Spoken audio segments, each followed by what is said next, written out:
কেউ ভালো উদ্দেশ্যে, কেউ অন্য কোনো অসৎ উদ্দেশ্যে আসলে হসপিটালগুলোতে প্রচুর পরিমাণে পরিদর্শনে যাচ্ছে। এটি যাওয়ার বেশ কিছু সমস্যা রয়েছে, তাদের অনেক বড় সংখ্যা যাচ্ছে, যেটি আমাদের ওইখানকার আসলে স্বাস্থ্যগত যে নিরাপত্তা কিংবা পরিচ্ছন্নতা এই ইস্যুটিকে সমস্যা করে। অনেকে খাবার দিতে টিম নিয়ে যাচ্ছে, অনেকে পুরো মিডিয়া টিম নিয়ে যাচ্ছে সেখানে।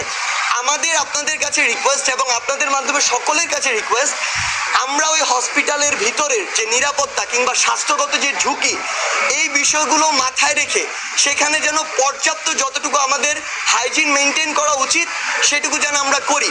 এবং সরকারি হসপিটালগুলোতে ইতিমধ্যে আমরা জানতে পেরেছি যে তারা এক্সট্রা একটি হাই কেয়ার ইউনিট তৈরি করবেন, সেই জায়গার নিরাপত্তা যেন আমরা বজায় রাখি, এটি একটি বিষয়।